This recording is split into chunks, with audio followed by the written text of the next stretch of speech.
What is going on, Bucs fans and CFP fans? Evan Wanish here, back at you with another video talking about the Tampa Bay Buccaneers. And today we're going to be going over the best and the worst from the Buccaneers Week 17 big victory against Carolina Panthers.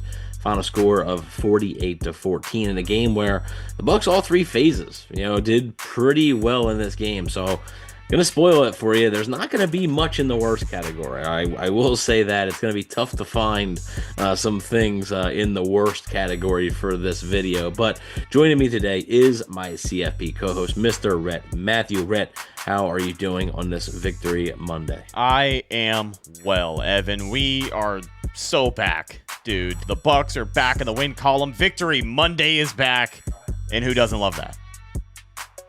Yeah, I mean, look, it was a game they needed to have, right? I mean, then there's still work to be done, right? There still is a lot to be done, but it was a game that they needed to have. Now all attention turns next week to the New Orleans game there. But with that being said, let's get right into it. Let's get right into the best. And we're going to start off with the quarterback, Baker Mayfield. Had a massive day through the air against a defense that has given him some fits in the past, even dating back to last season, gave him some fits. So 27 of 32, 359 yards, 5 touchdowns, no interceptions. Big key there. 0 turnovers in this one. Passer rating of 153. So Baker Mayfield was on point really from the jump on Sunday. Yeah, I mean, it helps when you got a supporting cast that is able to produce as much as the Buccaneers offense was. But this is Baker at his best. When your offense in complementary football helps him out, you're going to get the best version of Baker Mayfield that you can get. And that's what we saw. I mean, there were maybe 2 plays out of the 70-plus that the Buccaneers ran on offense where he didn't look in rhythm, just kind of overthrew his guys. It did not matter. 5 touchdowns, which ties his single-game career high, and he's continuing to rally up his season touchdown pass total, which will be another career high for him at the end of the year. Yeah, absolutely. He's been really everything the Bucs have wanted and then some, I would say. So let's move on, though. We're going to stay on the offensive side of the ball. Look, when you score 41 points, right, because the Bucs did have a blocked punt that was returned for a touchdown. When you score 41 points as an offense, you're going to have a lot of guys here on the best list. And we're going to have Mr. Bucky Irving, 20 carries, 113 yards, rushing. Now, he was also effective through the air at 4 catches for 77 yards, including a 42-yard screened pass. Gets over 1,000 yards in this game. Does not find the end zone, but is effective nonetheless.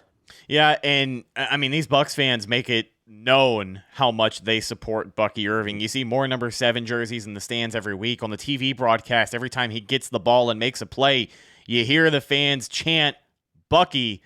We talked about it on the postgame show. I would argue he is one of the most impactful rookies of the last decade, right up there next to a guy like Tristan Wirfs. I mean, every week this kid just gets better. And it's unfortunate that a quarterback is going to get Rookie of the Year because I do think that Bucky Irving deserves a lot of credit for what he's been doing this year.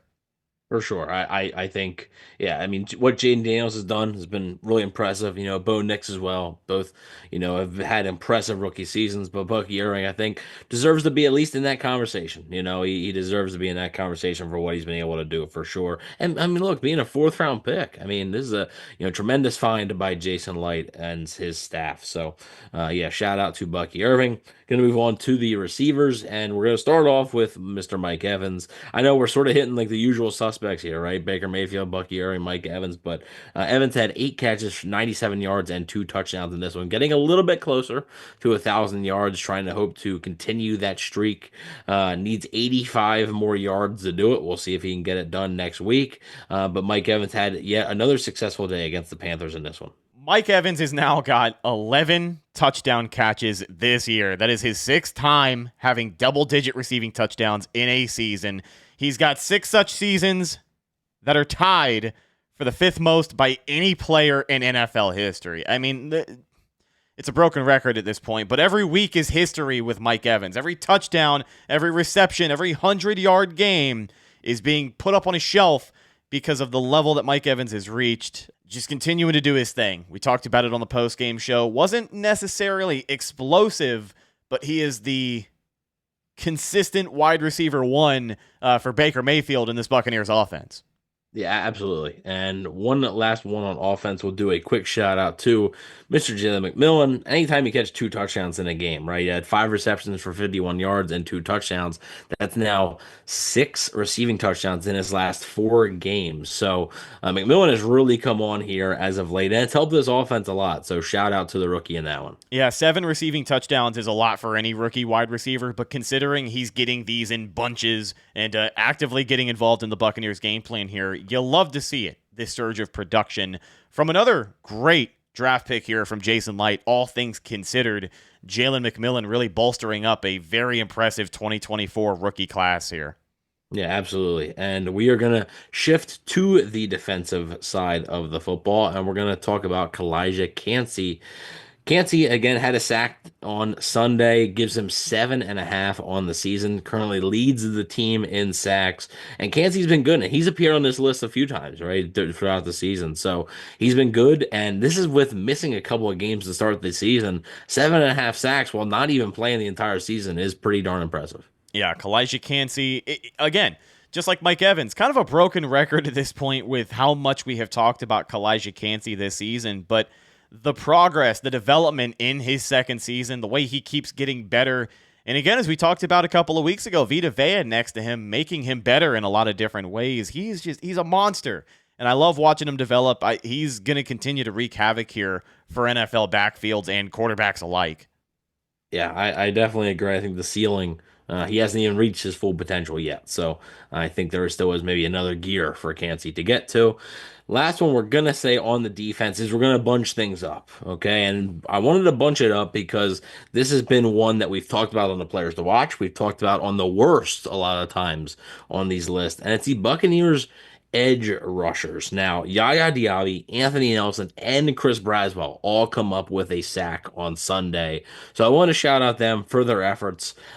Pretty good showing by them on Sunday. And if the Bucks can, and I mean also, I mean Joe Trine-Schwenka, an edge rusher who blocked the punt. So the Bucks edge rushers doing a lot of work on Sunday, and if they can get similar production out of those guys that they did in this game, this Bucks defense should almost naturally improve. Yeah, and don't forget last week before the game, they signed Shaq Barrett too. I know he's a rotational piece, but that just goes to show the importance of keeping these guys healthy, keeping them fresh, and bolstering them up as much as you possibly can. Very impressive day for all the Buccaneers edge rushers, and they've needed a performance like that really all season. So you'd love to see them carry this momentum and make it a consistent showing for them here at the end of the year. Yeah, for sure. And now we're gonna get on to the worst, and we don't really have a lot, right? We only I'm gonna say just one thing on the defensive side of the ball. It's a 48-14 victory. Ensures a winning season as well, so that's important. But I am going to say Mike Edwards and Jordan Whitehead, the safety duo there, simply has to play better. Simply has to be a little bit better. They gave up a long touchdown. Tyke Smith was in coverage on that one as well. Gave up a long touchdown to Adam Thielen. Gave a couple more things over the middle, and just needs to be better. So. Hopefully, Anthony Smith Jr. can return to the lineup soon for the Buccaneers. Hopefully, maybe this week. If not, if the Buccaneers make the playoffs, hopefully he can be back for that playoff game. But yeah, the Bucks, if he isn't available to come back, the Bucks need more better showings from their starting safeties. I'd love to see these guys in the secondary get an ounce of continuity week in and week out. But yeah, just another tough showing in a depleted unit. Mike Edwards doing the best that he can. Got fooled by a double move from Adam Thielen and a couple of other plays he just jumped the route on. Jordan Whitehead returning to the lineup from injury. Going to take him a little bit to really get back into the swing of things. But he was not on the right end of things, as you had mentioned earlier. So we will see what happens here to close out the regular season and potentially the postseason. But the injuries, they've been a problem all year, and we see why when you're fielding a different lineup every week. Definitely. I think, offensive line and secondary are two spots where you need that continuity, right? You need to have the same guys in there in that lineup pretty much almost every week. And when it doesn't, can kind of throw things, into a little bit of a blender, if you say, could say. So with that being said, let us know who your best and your worst is. Do you have any other players who impressed you in this game? As we have some stuff here, I think I got a hunch on what this is going to be. Rhett, take it away. You cannot forget perhaps the MVP on the day for the Buccaneers, honorary team captain Mallard Duck. I'm not sure what college he went to, maybe a walk-on at some Oregon, point. duh. At some point, but the Buccaneers ran a decoy look on that blocked punt, and Joe Tryon-Shoyinka is able to force that massive play. He was actually roommates with Bucky Irving, if you didn't know. Really? Yeah. Wow. Yeah. That's why he was at the stadium. The Buck and Duck connection. Yeah, there it is. Yeah. Yeah, there it is. So, with that being said, let us know who your best and worst is. Do you have any other players who maybe impressed you in this game? Do you have any other players who you think maybe could have had a better game in this one? But let us know in the comment section below. We're always curious to hear. But thank you all for watching. Please don't forget to like, share, and subscribe.